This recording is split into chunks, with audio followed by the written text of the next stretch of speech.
Fala, gente, tudo bem? Bom, algumas pessoas sempre me perguntam sobre indicadores. Eu acabei postando um vídeo hoje aí falando um pouquinho sobre o indicador de ventilação mecânica, mas nós temos várias possibilidades para fazer e monitorar dentro do hospital.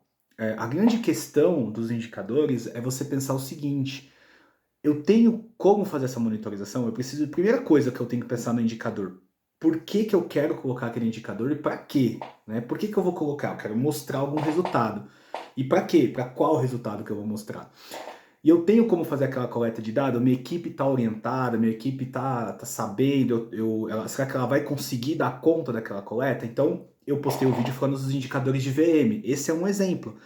Mas você pode, por exemplo, fazer indicadores de porta-físio. Porta-físio é alguma coisa. Porta-físio chamado de PS, porta-físio VNI, chamados de VNI, ou sucesso da VNI. Você pode fazer também a monitorização de quanto tempo o paciente demora para sair do leito a primeira vez, quanto tempo esse paciente demorou para deambular dentro da UTI, quantos metros esse paciente deambulou dentro da UTI. Então existem inúmeras possibilidades que vocês podem fazer de acordo com o que vocês têm na mão. O que é o ter na mão? É você ter de recurso humano, você precisa de pessoas para fazer isso, pessoas para preencher esses documentos, esses formulários, para depois você transformar isso em dados. Outro fato, você precisa ter noção do que você vai demonstrar, porque também não adianta você querer monitorar algo que não funciona no seu hospital. Vou dar o exemplo da mobilização, tá? Vamos supor que às vezes você tem uma equipe em poucos números e vocês não têm um resultado muito expressivo com a retirada do leito nem com a deambulação. Então isso não funciona ainda. Então para que você vai tabular algo que não funciona? Ah, mas eu posso tabular para depois comparar se melhorou. Sim, você pode, mas você tem que tomar cuidado para você não tomar um tiro, né, no seu próprio pé e demonstrar dados muito ruins para a diretoria. Então arruma o seu serviço, arruma essa questão da mobilização, e aí você implanta um indicador e você pode, por exemplo, comparar depois que você implantou com a época que não tinha esse serviço adequado. Um exemplo, eu quero implantar Fisio 24 horas na enfermaria. Compare os resultados de um estudo piloto comparado com a época que você não tinha fisioterapeuta na enfermaria. Simples. É fácil de você fazer, vai te dar um resultado bacana e você vai conseguir mostrar para a diretoria que isso traz ou não resultados para você ter no seu serviço.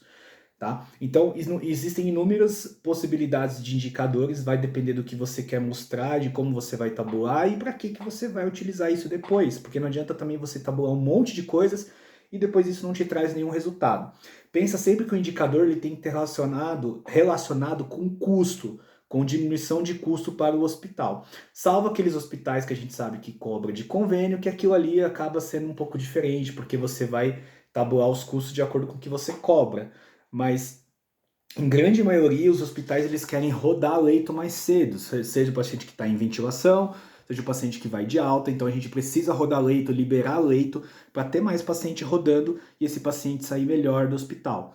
E aí você pode, por exemplo, encaminhar esse paciente para um serviço extra-hospitalar do seu convênio, da sua unidade, enfim, da onde seja, baseado num relatório que você faz pós-alta, sempre pensando em dar alta com melhores resultados, seja de funcionalidade, o que você quiser buscar como melhor resultado, vai depender aí do que você está traçando para o seu paciente, tá bom? E aí eu vou começar a colocar esses vídeos, esses pequenos vídeos que eu falo de gestão, ou até pequenos vídeos que eu coloco no Instagram, eu vou deixar também lá no meu curso, lá na plataforma do meu curso de VM e atualizações, que é um curso que eu tenho com o Felipe Campos, com o NetFisio, né? Que é um curso de atualizações de ventilação mecânica e terapia intensiva. Então eu vou deixar esses vídeos lá também para vocês, para quem adquiriu o curso, poder assistir quando necessário e ter uma ideia aí para tirar as dúvidas, tá bom? Valeu!